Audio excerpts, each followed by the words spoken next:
The villagers still remember the day Kaori stopped singing. It was early autumn when her voice fell silent. The same day her mother collapsed in the rice fields and never stood up again. Kaori was just 16, barefoot in the kitchen, when a neighbor rushed in with the news.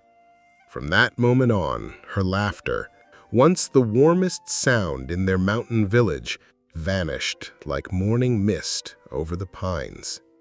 She withdrew into herself, moving through the old streets of Kyoto's outskirts like a shadow.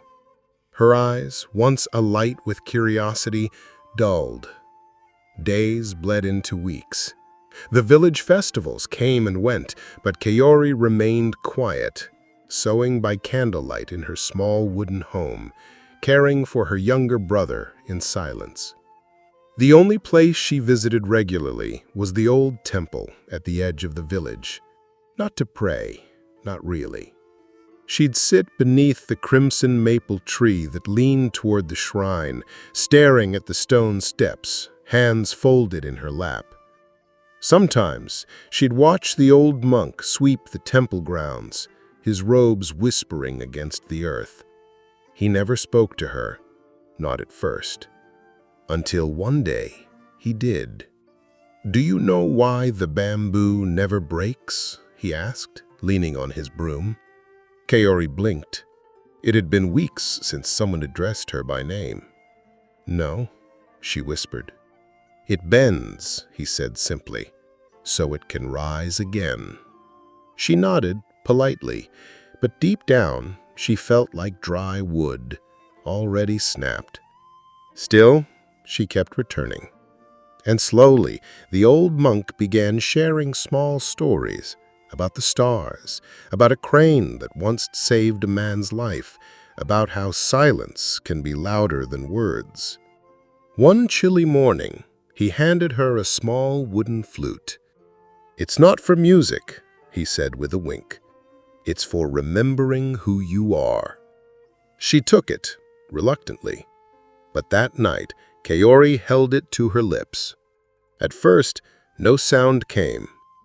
But as her breath grew steadier, a faint tone drifted through the air, soft, trembling, alive.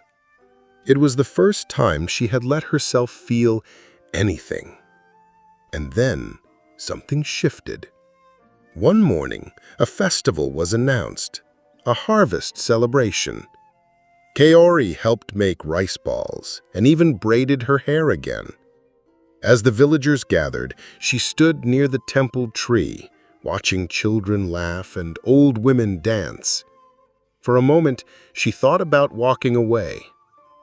But then, she saw her brother clapping along with the drums, his smile wide, eyes searching for hers.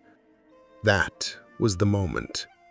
Kaori raised the flute to her lips and played. The notes were imperfect, breathy, but they carried. The crowd hushed. The old monk bowed his head, a knowing smile hidden beneath his white beard. When she finished, there were no cheers, just the silence that felt sacred, a stillness that wrapped around her like a mother's embrace. And for the first time since her mother's death, Kaori smiled. Not on her face, but inside. A warmth bloomed in her chest. She didn't need to be whole to feel complete. Her grief was still there, but it had softened, making space for beauty again. And from that day forward, Kaori played at every festival, not because she had to, but because she could. Her flute, once a reminder of what she lost, had become a symbol of everything she'd found.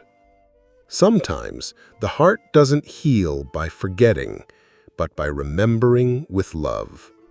That's the moment the internal smile appears, quiet, invisible, but unshakable. If this story touched your heart, there's more to discover. Watch our other stories and let your soul grow one tale at a time.